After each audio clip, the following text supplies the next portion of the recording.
نیکی یہی نہیں کہ تم مشرق اور مغرب کو قبلہ سمجھ کر ان کی طرف منہ کر لو، بلکہ نیکی یہ ہے کہ لوگ اللہ پر اور روز آخر پر اور فرشتوں پر اور اللہ کی کتاب پر اور پیغمبروں پر ایمان لائیں،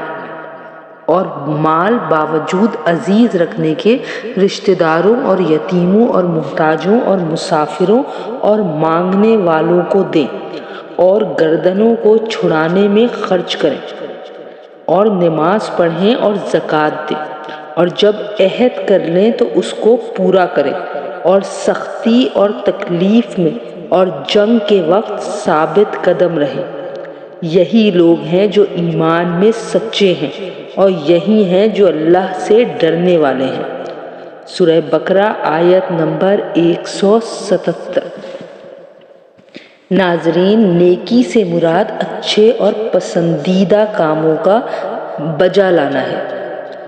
حدیث صحیح مسلم 2553 میں پیارے نبی صلی اللہ علیہ وآلہ وسلم نے فرمایا، نیکی اچھے اخلاق کا نام ہے۔ اس آیت میں دین اسلام کی اصل روح ایمان اور نیکی کو بیان کیا گیا ہے۔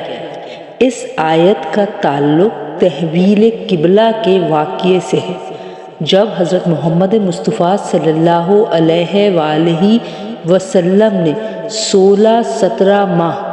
بیت المقدس کی طرف رخ کر کے نماز پڑھنے کے بعد اللہ تعالیٰ کے حکم سے بیت اللہ کی طرف رخ کر کے نماز پڑھنا شروع کی،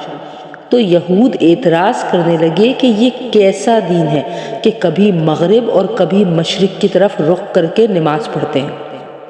قرآن کریم کی آیات میں سے یہ ایک اہم اور جامع آیت ہے جس میں ایمانیات، معاملات، جانی و مالی عبادات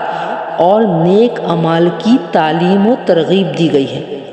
جس کا مقصد ہے کہ نیکی محض ظاہری اعمال کرنے اور رسومات کے بجا لانے کا نام نہیں ہے، بلکہ نیکی کے اصل کام تو یہ ہیں: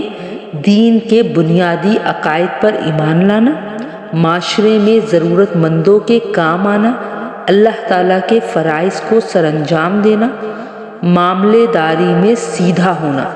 دین پر ثابت قدم رہنا وغیرہ ہی نیکی کے اصل کام ہیں۔ جو بھی یہ نیکی کے کام سر انجام دے گا تو وہ ایک نیکوکار، با اخلاق، سچا اور پرہیزگار انسان کہلائے گا۔ لہٰذا ہمیں بھی چاہیے کہ درست عقائد کو اپنائیں اور ہر وقت اعمال صالحہ اور نیکی کو بجا لانے کی کوشش کرتے رہیں، تاکہ اللہ اپنی رحمت سے ہماری دنیا اور آخرت کو سنوار دے۔ آمین ثم آمین۔